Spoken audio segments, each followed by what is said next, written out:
नमस्कार, सभी को नमस्कार। दर्शन का मतलब देखना होता है। देखने का प्रमाण ये है कि मैंने समझा, समझने का प्रमाण है कि मैं जी पाया, है ना। समझने का प्रमाण क्या होगा? मैं कंप्यूटर को समझता हूँ, इसका मतलब मैं कंप्यूटर हैंडल कर लूंगा।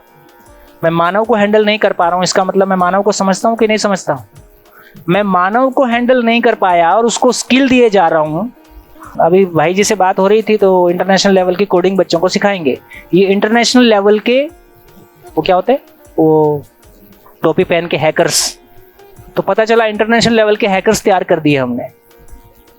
ये पूरी आईटी इंडस्ट्री में ये हैकर्स कौन है? अब तो ये व्यवसाय है ना, घोषित व्यवसाय है। किसी का भी कंप्यूटर का डाटा हैक किया, मेरा एक दोस्त, हमारे भाई का बेटा है, एक व्यक्ति ने उसका पूरा डाटा हैक किया और उसको बोला 1 लाख, वो बिटकॉइन में वो पैसा मांगता था, बिटकॉइन में 1 लाख रुपया दो, 1 लाख रुपया दिया तो उसका डाटा रिलीज किया। अगली बार कैसे नहीं होगा वो भी बताया। हाँ, अब ये पूरा बिजनेस है। वो आरटीआई जो सरकार में ट्रांसपेरेंसी के नाम पे आई थी, वो कई लोगों का व्यवसाय है। और कितनी शरीर यात्राओं में कोई ऐसा अवसर आता है कि हमको जिंदगी के एंड ऑफ द डे हमको लगे कि यार जीवन धन्य हो गया, जीवन सफल हो गया। ऐसे अवसर है ना। हम लोगों को जिंदगी की तलाश थी तो जॉब छोड़ के जिंदगी की तलाश करना पड़ा, उसकी कीमत चुकानी पड़ी। आपका सौभाग्य है कि आपकी जॉब में जिंदगी चल के आई। स्वागत कर सको तो कर लो। तो देखिए, मुख्य रूप से जो बात करने की कोशिश है वो ये है, कोई भी चीज अपने आप में एक प्रोसेस है, तो ये एजुकेशन सिस्टम भी अपने आप में एक प्रोसेस है। इसका एक इनपुट है, इसका एक आउटपुट है। कितने साल का प्रोसेस है एजुकेशन? यदि स्कूल एजुकेशन कहें तो मिनिमम 15 ईयर्स का है। 12 और 3 15, LKG UKG है ना, ऐसा सब कर। और यदि पूरी एजुकेशन कर दें तो लगभग ये 20 से 25 साल का प्रोसेस है। इनपुट क्या है, आउटपुट क्या है? आउटपुट से शुरू करते हैं। आउटपुट क्या है? आउटपुट क्या है? एक 25 साल का युवा। आउटपुट तो 25 साल का युवा है। इनपुट क्या है? 3 साल का बच्चा।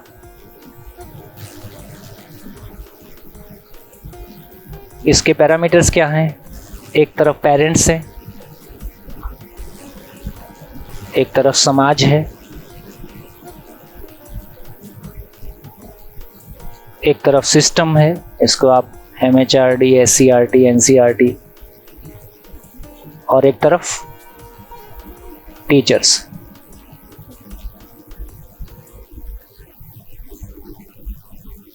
कुछ और बचा? तो आपको एक क्लैरिटी रहे कि हम केवल बात करेंगे, मेरे को कोई प्रवचन देना है, आपको सुनना है, ऐसा नहीं। और कुछ शर्तें भी बता देता हूं, वो जो स्टार बताए थे। क्या क्या नहीं किया जाएगा पहले वो क्लैरिटी कर देता हूं। क्या नहीं किया जाएगा? कुछ भी आपको छोड़ने के लिए नहीं कहा जाएगा, कुछ भी आपसे मानने के लिए नहीं कहा जाएगा, और किसी भी तरह का उपदेश नहीं दिया जाएगा। उपदेश मतलब ये करो, ये नहीं करो, चाहिए शब्द का इस्तेमाल एक बार भी मैं नहीं करूंगा। और क्या नहीं करेंगे?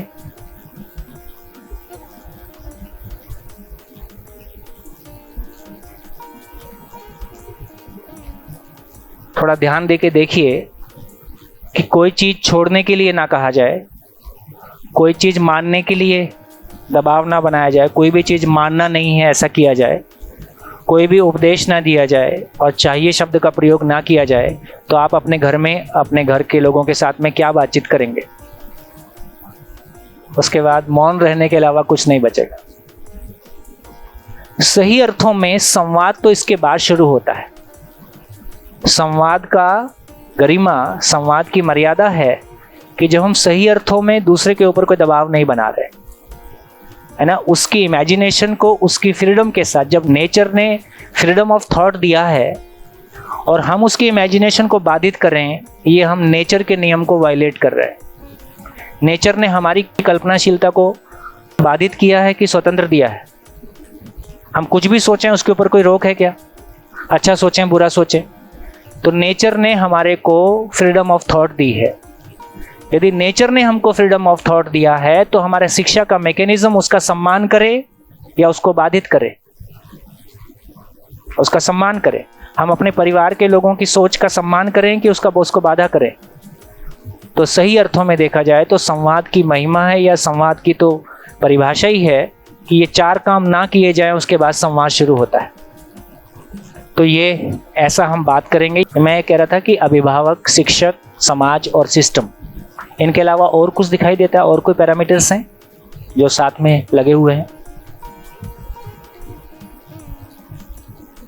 नहीं, पारिवारिक संस्कार तो फिर परिवार में अभिभावक के साथ है ही है, वो तो अभिभावक के साथ हो गया। और कोई बात जो छूट रही हो है?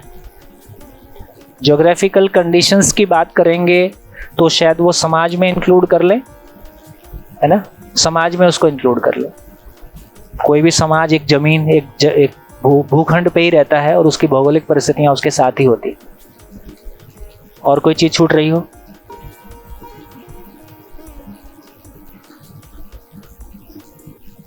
बच्चे की क्षमता बच्चे के साथ है, बच्चे की क्षमता इधर है। और कुछ हो गया? ठीक है, आगे बढ़े और इसको थोड़ा सा ले जाएं। ये सबसे मिला के हमने कुछ बुक्स बनाई और ये बेचारा बच्चा, और आउटपुट क्या आया उसको देखते हैं। आउटपुट को देखें तो यदि हम एजुकेशन की बात करें तो जो अपेक्षित है वो इस तरह से है कि हम 2 तरह की चीजें चाहते हैं। एक तरह की चीज है जिसको हम कह रहे हैं स्किल, ठीक। एक दूसरी तरह की चीज है जिसको कह रहे हैं मानसिकता। ये 2 तरह की चीजें का कॉम्बिनेशन आदमी है। ये मानसिकता क्या चीज है? ये वही चीज है जिसको हम कह रहे थे ध्यान, चेतना, है ना? तो एक आदमी के पास कोई एक स्किल है का मतलब वो इंजीनियर हो सकता है, वो डॉक्टर हो सकता है, वो मैनेजर हो सकता है ना? वो खेती कर सकता है, वो, है ना? और अभी तो जिससे भी आदमी 2 पैसे कमा सकता है उसका नाम स्किल है। तो अभी के लिए साइकोलॉजी और सोशियोलॉजी भी स्किल है क्योंकि वो 2 पैसे कमाने के काम आती है। साइकोलॉजी एमए करके अपना साइके समझ में आ गया, इसका प्रमाण तो मिला नहीं। कितने लोगों ने एमए साइकोलॉजी करके समाज में, सोशियोलॉजी करके समाज में कुछ बदल दिया? कितने नेता लोग एमए पॉलिटिकल साइंस करके उनको कुछ समझ में आया, है ना? तो अभी हमारी एजुकेशन 2 वक्त की रोटी कमाने के लिए है, उससे कोई मास्टर्स डिग्री करके कोई हमारा अधिकार बन गया ऐसा कह पाना तो मुश्किल है। इसलिए मैं सबको स्किल में डाल देता हूँ। तो ये सारा कुछ स्किल्स है। तो जब हम स्किल्स की बात करते हैं तो हम बहुत क्लियरली कह पाते हैं कि हाँ भाई इंजीनियर है, कि डॉक्टर है, कि खेती है, कि टीचर है ना? स्कूटर, कोई मैकेनिक है, कि इंजीनियर है ना? मानसिकता बोले तो दुनिया के सारे लोगों की मानसिकता को किसी एक फ्रेम में डाला जा सकता है। देखिए, बहुत इंटरेस्टिंग बात जो यहाँ के समझने की है और मैं उसको थोड़ा सा आपको कह देता हूँ ताकि आपका ध्यान चला जाएगा। हम एजुकेशन में जिंदगी की बात क्यों नहीं कर पाए? देखिए, एनसीएफ 2005 पीछे लिखा है। एनसीएफ 2005 कह रहा है कि ज्ञान को स्कूल के बाहर के जीवन से जोड़ना, पढ़ाई रटंत प्रणाली से मुक्त हो यह सुनिश्चित करना, पाठ्यचर्या का इस तरह संवर्धन हो कि वह बच्चों को बहुमुखी विकास के अवसर मुहैया करवाए, बजाय इसके कि पाठ्यक्रम केंद्रित बनकर रह जाए। परीक्षा को अपेक्षाकृत अधिक लचीला बनाया जाए और गतिविधियों को जोड़ा जाए। ऐसी आविर्भाव का पहचान विकास करना कि प्रजातांत्रिक और राज्य व्यवस्था के अंतर्गत राष्ट्रीय चिंताएं समाहित हों। बताओ कौन सा करिकुलम इसको पूरा करता है? कुल मिला के वो जिंदगी से जोड़ने की बात है। क्यों हम जिंदगी को नहीं क्लास में ला पाते? मैं आपको दूसरा एग्जांपल देता हूँ। कलाम साहब, ये इस देश का सौभाग्य है, इसको कलाम साहब जैसे एक बढ़िया राष्ट्रपति मिले। कलाम साहब के राष्ट्रपति रहते हुए 5-6 बार उनसे मिलने का अवसर मिला और बिल्कुल विद्यार्थी की तरह कॉपी पेन लेके बैठते थे राष्ट्रपति होते हुए, और हम लोग बोर्ड पे ऐसे ही काम करते थे उनके सामने 2-2 घंटे के लिए, और कम से कम 2 मीटिंग में मैं उनके साथ था। तो एक मीटिंग में उन्होंने एक बहुत अच्छा सवाल, हैदराबाद हाउस में हम लोग बैठे थे, तो एक मीटिंग में उन्होंने बहुत अच्छा सवाल पूछा कि एक बच्चा जन्म से जिज्ञासु होता है, उम्र बढ़ने के साथ साथ उसकी जिज्ञासाएं बढ़ना चाहिए कि घटना चाहिए, बढ़ती हैं कि घटती हैं, इस बारे में आप लोग का क्या कहना है?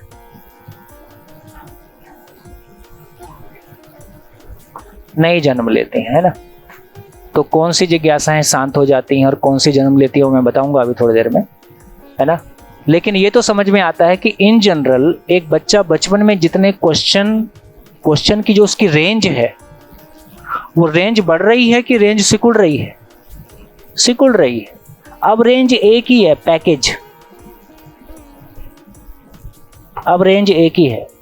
तो बच्चों के लिए माँ बाप एटीएम मशीन है, बच्चे एटीएम मशीन बन जाएं, इसमें माँ बाप अपने आप को सफल मानते हैं, है ना?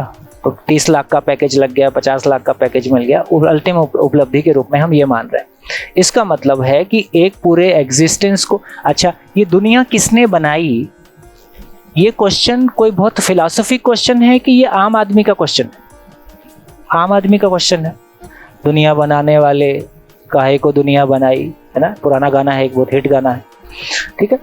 ये क्वेश्चन अभी भी साइंस के लिए भी अनआंसर्ड क्वेश्चन है और अध्यात्म के लिए भी अनआंसर्ड क्वेश्चन। इससे बड़ा कोई क्वेश्चन आज भी हमारे पास नहीं है। ये सृष्टि कैसे बनी, किसने बनाई? बोले ईश्वर ने बनाई। कहाँ बैठा भाई, कहाँ बना रहा है परमाणु, पता तो चले। ये धरती जैसी चीज बनाई तो उसके हाथ पैर इससे बड़े ही होंगे, है ना? तो जैसे ही हम लॉजिकली सोचने जाते हैं तो हमारे पास आंसर नहीं है। मान लो वाली जगह मिलती है, कोई बोलता है सर में होता है, कोई बोलता है आसमान में होता है, कोई बोलता है 7वें आसमान पे रहता है, उसका एड्रेस आज तक नहीं मिला है। जबकि आज हम कह रहे हैं कि हाँ, सब चीजों को लॉजिकली समझा जा सकता है। तो इसका मतलब है रहस्य, जिन चीजों के साथ में, जिन चीजों को हम लॉजिकली एक्सप्लेन नहीं कर सकते, वो एजुकेशन का हिस्सा नहीं हो सकती। क्या लगता है? मेरी व्यक्तिगत आस्थाएं हो सकती हैं, लेकिन यदि उन चीजों को लॉजिकली एक्सप्लेन नहीं किया जा सकता है, यूनिवर्सल और लॉजिकल ग्राउंड्स पे नहीं कहा जा सकता है, इसलिए तो मैं ये कह रहा था कि हम जिंदगी को, हम एनसीएफ 2005 को एजुकेशन में क्यों नहीं ला पा रहे? क्योंकि जब हम जिंदगी पे बात करने जाते हैं तो जिंदगी ऑब्जेक्टिव है कि सब्जेक्टिव है? मैथमेटिक्स सब्जेक्टिव है कि ऑब्जेक्टिव है? ऑब्जेक्टिव है। जिसके बारे में निश्चित रूप से कुछ कहा जा सके वो ऑब्जेक्टिव है। जिसके बारे में, जैसे समझ सबके लिए एक होगी कि अलग अलग होगी? अलग अलग होगी। अब आदमी के बारे में क्या चर्चा करें? परमाणु का नियम, लोहे का परमाणु चांद पे भी मिलेगा कि मंगल पे भी मिलेगा, उसका इलेक्ट्रॉनिक कॉन्फ़िगरेशन वही रहेगा कि अलग अलग रहेगा? वही रहेगा। उसका नियम वही रहेगा कि अलग अलग रहेगा? नियम भी वैसे ही रहेगा। इसका मतलब है कि जो चीजें यूनिवर्सल, आदमी को छोड़ के जितनी भी एंटिटीज हैं उसका कोई नेचुरल बिहेवियर है। यदि कोई नेचुरल बिहेवियर है तो इसका मतलब है कि उसको समझा जा सकता है। यदि मैं कहूं कि सभी मानव के लिए समझ अपनी अपनी होती है, इसमें क्या समझूं? तो इसका मतलब यह हुआ कि मानव को लेके हमारे पास कोई इस तरह के आधार ही नहीं है जहां हम उसको ऑब्जेक्टिव रियलिटी के रूप में पढ़ सकें। यदि ऑब्जेक्टिव रियलिटी के रूप में उसको समझ पाएंगे तो एजुकेशन में लाने की बात कर पाएंगे, नहीं तो तमाम तरह की आस्थाएं, धारणाओं को हम शिक्षा के धरातल पे नहीं ला सकते। शिक्षा की ये मर्यादा है। शिक्षा की मर्यादा अभी जब अपने जोशी जी जब केंद्रीय मंत्री थे, 90 की बात है, क्या जोशी जी, मुरली मनोहर जोशी जी, तो उन्होंने देश भर में मूल्य शिक्षा के लिए जो फ्रेम दिया था, उस रिपोर्ट में, उस कमेटी की रिपोर्ट थी कि मूल्य शिक्षा का स्वरूप कैसा हो। तो मूल्य शिक्षा का स्वरूप में उन्होंने कहा कि मूल्य शिक्षा का स्वरूप ऐसा ही है कि वो यूनिवर्सल होगा। यदि कोई चीज़ यूनिवर्सल, यदि पूरी नेचर को देखें तो यदि कोई यूनिवर्सल चीज़ है तो वो कोई नियम से है, इसका मतलब है कि उसको लॉजिकली समझा जा सकता है। वो लॉजिकल होगा तो उसको समझा जा सकता है, तो वो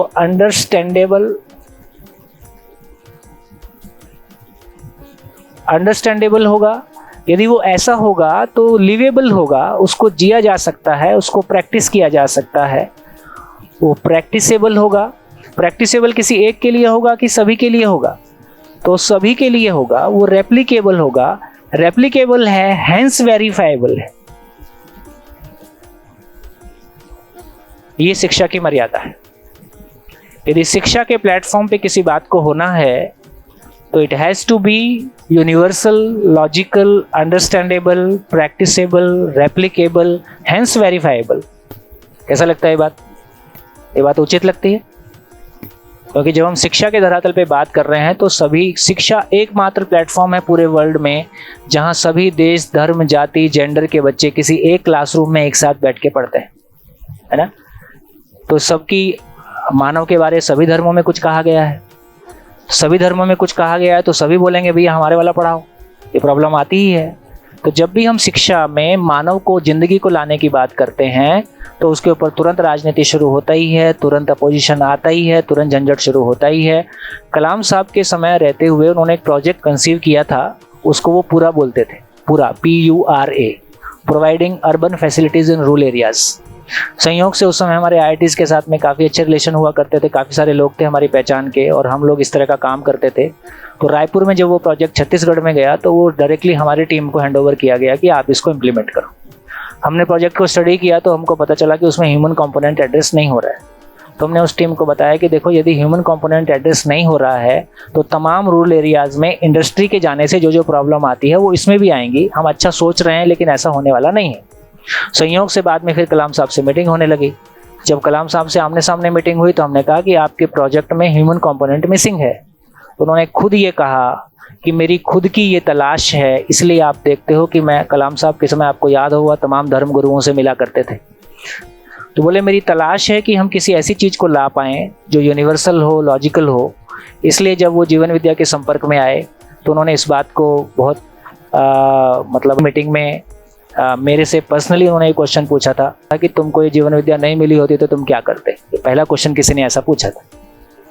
तो कलाम साहब के साथ बैठ के मैं, चूँकि बहुत सारी उस पीड़ा से गुजरा जहाँ मैंने जॉब छोड़ने के बाद में पारिवारिक समस्याएं से लेके व्यक्तिगत पीड़ा और समाज में परिवर्तन ना होने की पीड़ा, जितना समस्याओं को हैंडल करना चाहते थे, जैसे वो होता है ना दलदल, जितना उसमें हाथ पैर मारो उतना अपन ही डूब रहे हैं, है ना, ठीक तो कुछ हो नहीं रहा है। फाइनली ये सब लगा तो कोई एक लंबी कहानी है। मैं बस्तर चला गया। बस्तर गया तो नक्सलियों के साथ में मुलाकात हुई। नक्सली भी हमारे शिविर में कभी कभी आते थे तो फिर उनसे भी बात होती थी। तो उनसे बात करके लगा यार तो अच्छे लोग हैं है ना। यदि बेसिक देखोगे तो हम पढ़े लिखे लोगों ने जो ग्रामीण या जो आदिवासी इलाके में जो शोषण किया उसके विरोध में नक्सलिज्म पैदा हुआ, है ना। नक्सलिज्म बेसिकली किसी शोषण की प्रतिक्रिया से पैदा हुआ। तो मैंने कलाम साहब को कहा कि मैं नक्सली होता। कलाम साहब खुश हो गए। इसका मतलब है कि हम एजुकेशन के प्लेटफॉर्म पे, तो हैदराबाद में उन्होंने एक क्वेश्चन दूसरा बहुत अच्छा पूछा कि मैंने जितना स्टडी किया है एक बच्चा 12वीं तक 25,000 घंटे एजुकेशन में लगाता है। मेरी पूरी इच्छा है कि जीवन विद्या को एजुकेशन में लाया जाए, लेकिन मेरा ये डर है कि इससे कितने हजार घंटे और बढ़ जाएंगे, है ना। तो हमने तो ऐसा प्रयोग तब तक किया नहीं था, तो मैंने, लेकिन एक जनरल एक आइडिया बनता है, तो मैंने उनको कहा कि ये 15,000 घंटे हो जाएगा।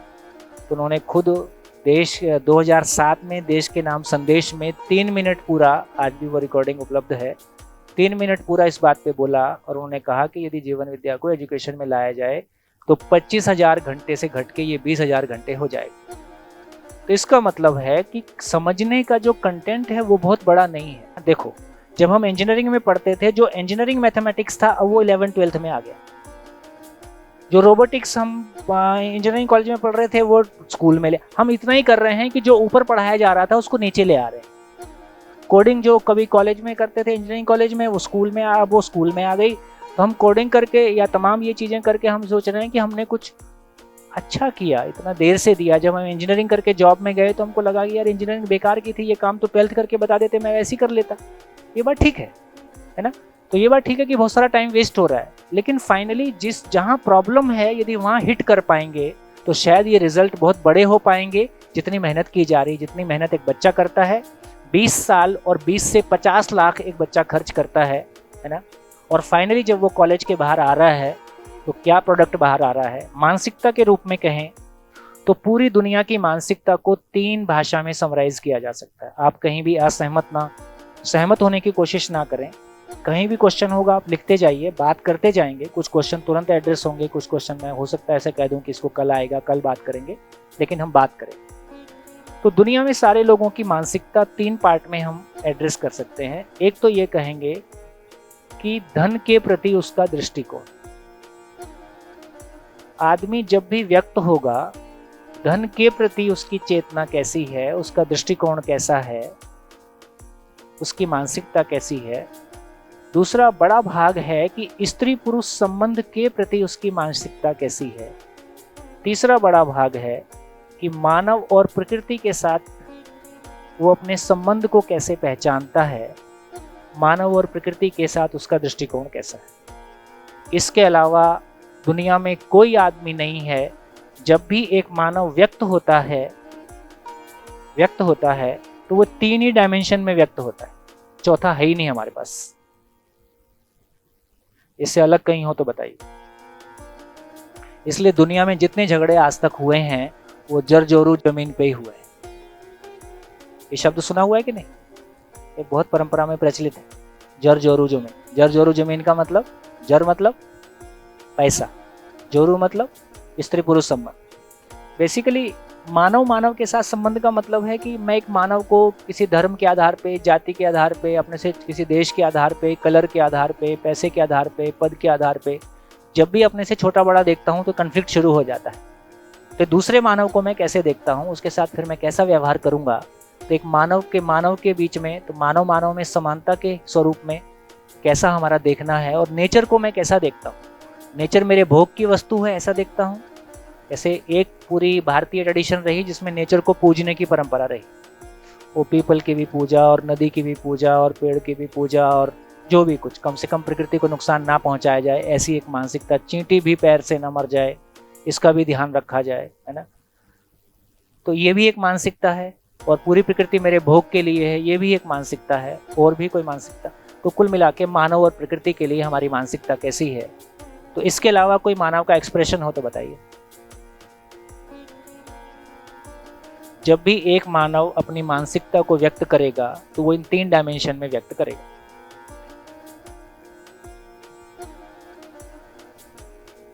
हाँ, वो धार्मिक राजनीतिक दृष्टिकोण की बात करेंगे तो मानव की समझ के बारे। सारा धार्मिक और राजनीतिक मामला किसके लिए है? सारा धार्मिक, राजनीतिक, सामाजिक, सांस्कृतिक, ये सब मामला मानव के संदर्भ में है ना। ग्लोबल वार्मिंग की बात करेंगे तो प्रकृति के संदर्भ में हो जाए। अभी तमाम युवा पीढ़ी में हम लोग बात कर रहे थे, बड़ा क्वेश्चन ये खड़ा हो रहा है कि शादी करना है कि नहीं करना है।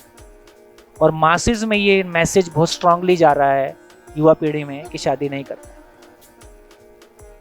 है ना। पिछले दिनों मैं कई कॉलेजेस में जाता रहा, युवाओं से बात करते करते इस बात पे ध्यान गया कि शादी को लेके बड़ा कॉम्प्लिकेशन हो रहा है। तो फिर हमने एक मैरिज पे वर्कशॉप किया, 3 दिन का वर्कशॉप अहमदाबाद में किया। उसका काफ़ी अच्छा रिस्पॉन्स आया उससे, लेकिन ये ऑब्जर्वेशन आया कि 3 दिन कम पड़ता है, तो हमने 5 दिन किया। 5 दिन का दूसरा वर्कशॉप किया गुजरात में ही, उसका रिस्पॉन्स काफ़ी अच्छा आया। तो अभी तीसरा वर्कशॉप पूरा किया, 450 लोग जिसमें 100 कपल शामिल हुए। मैं उसकी कुछ चीज़ें आपसे देखो शेयर करता हूँ। तो कम से कम ये जो मानसिकता की बात कर रहे हैं, स्त्री पुरुष संबंध के प्रति मानसिकता,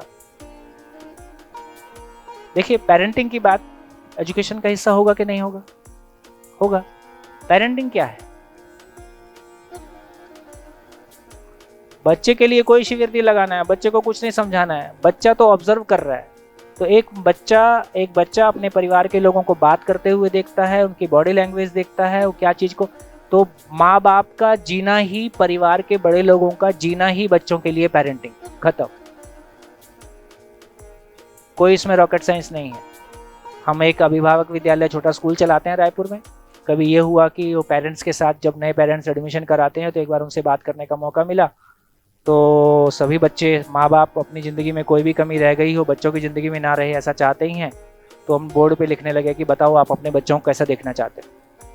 सब ने लिखवाना शुरू कर दिया, हमारा बच्चा ऐसा हो, हमारा बच्चा ऐसा हो, और क्या क्या नहीं हो वो भी एक बोर्ड भर गया। जब बोर्ड भर गया उसको पढ़ के देखा तो पता चला जितने गुण बोर्ड पे लिखवाए थे वो जितने महापुरुष आज तक पैदा हुए हैं उनमें भी नहीं थे। बोले अब क्या किया जाए, बोर्ड पे तो लिख दिया, हमारा बच्चा ऐसा हो, हमारा बच्चा ऐसा हो। अब क्या किया जाए? मैं बहुत सिंपल है, जो बोर्ड पे लिखवाया उसको आप जी लो, बच्चा वैसा हो जाएगा या कुछ तो फर्क पड़ेगा। तो पेरेंटिंग का इतना ही मतलब है कि जैसा जैसा हम बड़े जी रहे हैं उसको बच्चा देखता है, हमको वो जैसा देख रहा है उसमें से बहुत कुछ वो ले लेता है।